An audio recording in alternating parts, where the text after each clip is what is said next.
안녕하세요, 홍부장입니다. 저번 영상에 임대차 계약서를 한번 말씀드렸죠. 임대차 계약서하고 형제 같은 계약서, 권리금에 대한 계약서를 한번 말씀드리겠습니다. 권리계약서 역시 엄청나게 중요한 계약입니다. 왜냐하면 장사하시는 분들 전 재산을 투자해서 권리금 계약을 하는데 얼마나 중요하겠습니까? 한번 알아보겠습니다. 첫 번째, 부동산 관련된 어떠한 계약서든 제일 상단에는 항상 부동산 표시에 대한 부분을 기재해 주셔야 됩니다.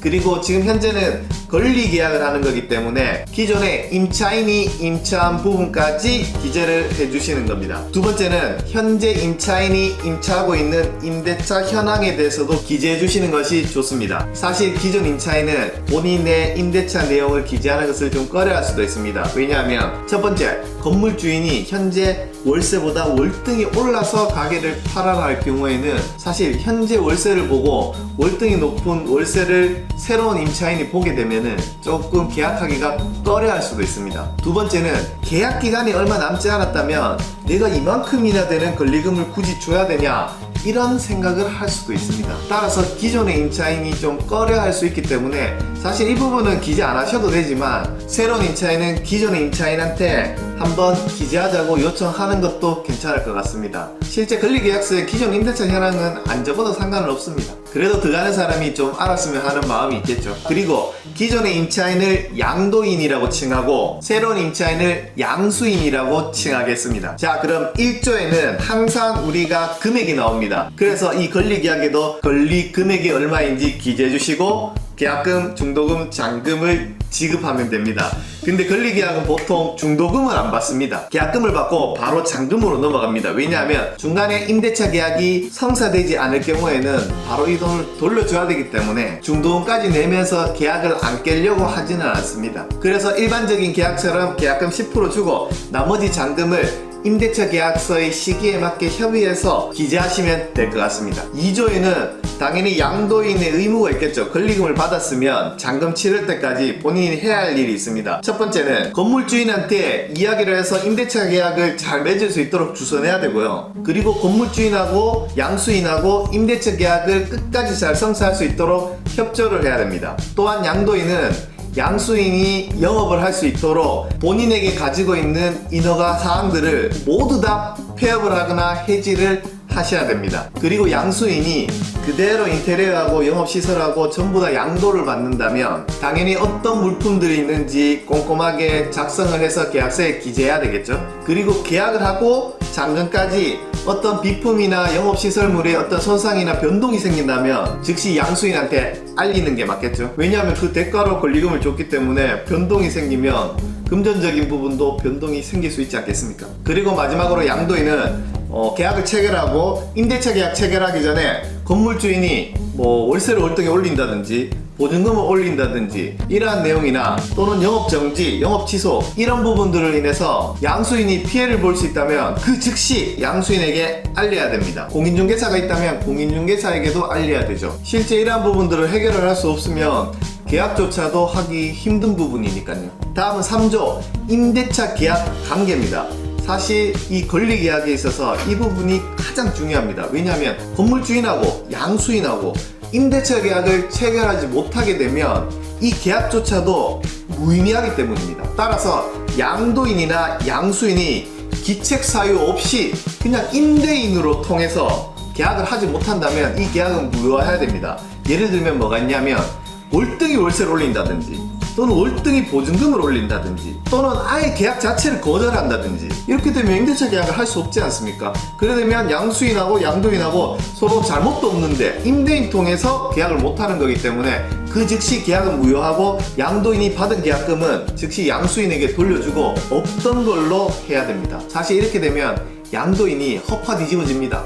벌써 돈은 받고 벌써 다 처분을 하려고 준비했고 마음은 떴는데 이런 일이 발생하면 환장하게 되겠죠. 그래서 항상 그 양도인은 가게를 내놓고 권리계약할 때는 건물주인에게 확인하기가 어렵다면 월세는 어느 정도까지 오를 수 있다는 것을 인지를 하셔가지고 알려야 될 것 같습니다. 그래서 어느 정도까지 오르는 부분은 이 양수인이 인정을 하면 그대로 계약서에 기재하고 진행하는 것이 좋지 않을까 생각됩니다. 그 다음 4조 계약 해지입니다. 사실 계약 해지는 매매 계약서나 임대차 계약서나 똑같습니다. 일단 계약금이 넘어갔을 때 중간에 한쪽에서 해제하고 싶다면은 계약금만큼 포기하고 해제는 할 수 있습니다. 그다음 5조 채무 불이행과 손해배상입니다. 이것도 마찬가지로 매매계약과 임대차 계약서에도 있죠. 실제 채무에 대한 이행해야 될 부분을 이행하지 않으면 손해배상을 청구할 수 있다는 얘기죠. 근데 손해배상에 대한 이야기가 나오면 손해배상에 대한 금액을 기재하는 것이 좋습니다. 그냥 막연히 손해배상을 한다고 하면 실제 어떤 손해를 봤는지 내가 손해본 사람이 입증을 해야 됩니다. 그럴 것 같으면 차라리 손해배상의 금액을 정하는 것이 좋지 않을까 생각이 됩니다. 그리고 덧붙이자면 계약 후에 양도인이 영업정지나 영업취소나 철거 명령이나 이런 중대한 부분에서 화자가 있으시 양수인에게 손해를 굉장히 끼쳤다면 이 손해배상 금액도 기재해서 적어주시는 것이 좋을 것 같습니다.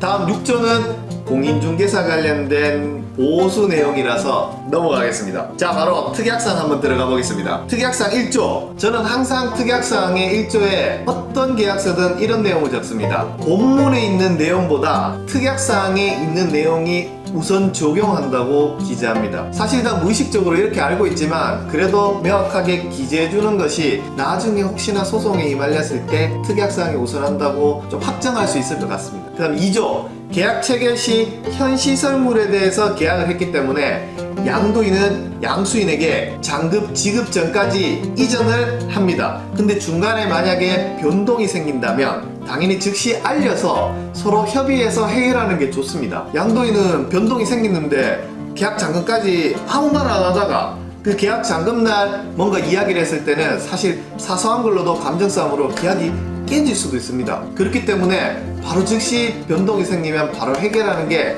가장 좋을 것 같습니다. 그 다음 3조 양도인이 양수인에게 권리금 대가로 양도해야 될 내용, 즉 시설물이나 권리나 이거를 꼼꼼히 기재해 주시는 것이 좋습니다. 나아가서는 사진으로도 찍어두는 것도 괜찮습니다.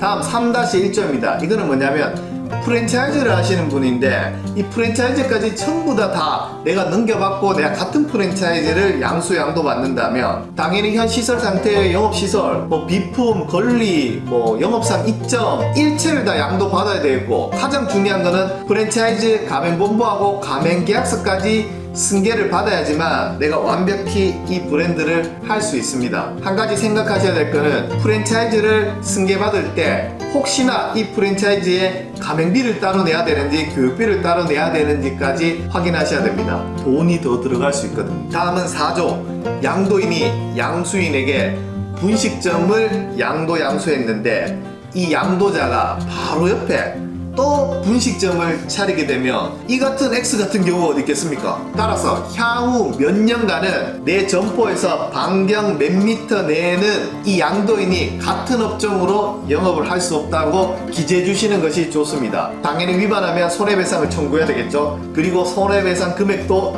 적는 것이 좋다고 했죠. 다음 5조 양도인이 잔금을 지급 전까지 사업 관련된 채무가 있거나 다음 영업하면서 제세 공과금은 반드시 정산을 해야 되겠죠. 만약에 정산을 못했을 경우에는 권리금에 대한 잔금 주기 전에 이 금액을 공제하고 준다는 것으로 기재해야 될 것 같습니다. 6조 이 내용도 중요할 것 같습니다.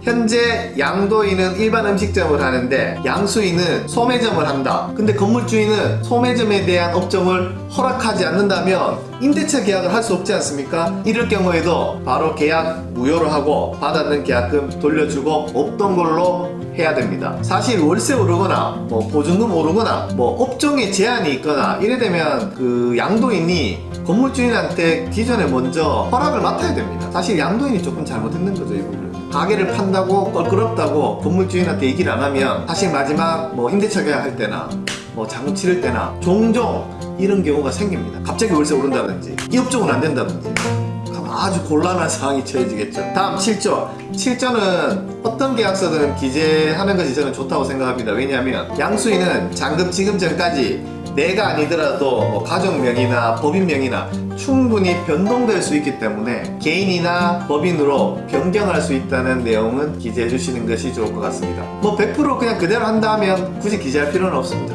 8조 한 번 더 강조하고자 계약 체결하고 잔금 지급 전까지 이 양도인은 반드시 본인의 인허가 관련된 부분 영업신고, 사업자 등록증, 폐업, 전화기, 인터넷, 영업하면서 신청된 부분은 모두 다 해지를 해야 된다는 것을 기재해야 됩니다. 실제 이런 경우를 많이 봤습니다. 인테리어 다 하고 모든 영업을 다 마쳤는데 영업신고하러 갔더니만 기존에 이 자리에 영업신고가 폐업이 안 됐습니다. 그래서 당신은 영업신고를 할 수 없습니다 라고 합니다. 환장하겠죠. 사실 사업자 등록증은 중복해서 사업자 등록증을 내주지만 영업신고는 그 자리에 누군가가 영업신고가 돼 있으면 신규로 영업신고를 내주지 않습니다. 그래서 이 권리계약에는 양도자는 그렇지 않겠지만, 왜냐하면 대가를 주고 폐업하니까 그렇지 않겠지만, 사실 권리가 아니고 기존에 오랫동안 비어있다든지 이런 점포들 계약했을 때는 정말 건물주도 모르고 이 임차인, 기존의 임차인도 어디 멀리 가쁘고 알 수도 없고 하기 때문에 환장한다는 거죠. 영업신고 폐업시키려면 한 2달 걸릴 겁니다. 어쨌든 혹시나 하는 마음에 8조를 기재하는 것입니다.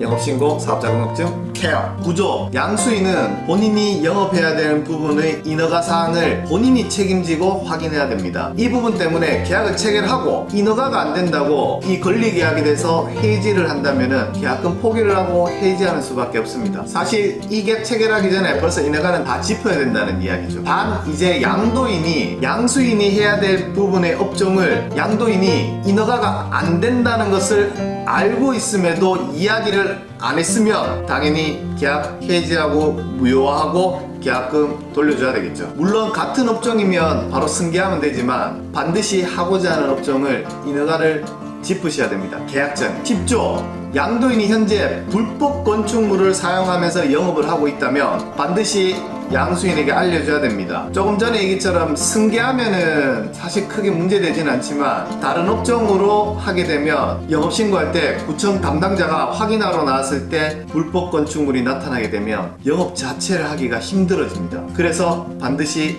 불법 건축물이 있으면 있다고 알려주셔야 됩니다. 당연히 이야기도 안 한 상태에서 불법 건축물 때문에 이 양수인이 영업을 못하게 되면 손해배상까지 청구하는 것도 기재해 주셔야 되겠죠. 권리계약서도 굉장히 특약사항이 그때그때만큼 많습니다. 분명한 거는 분쟁의 소지를 낮추시려면 특약사항을 많이 적는 것이 좋습니다. 특약사항을 간단히 적게 되면 어떤 분쟁이 발생되면 이 특약사항 내용 없기 때문에 100% 양도인, 양수인 의견이 달라집니다. 근데 특약사항 내용이 많을수록 분쟁에 관련돼서 내용이 있다면 좀 더 명확해지겠죠. 결론은 분쟁 없이 권리계약을 잘 적으셔서 내가 하고자 하는 업종 대박 나시길 바라겠습니다. 이상으로 구독하기, 좋아요 부탁드리겠습니다.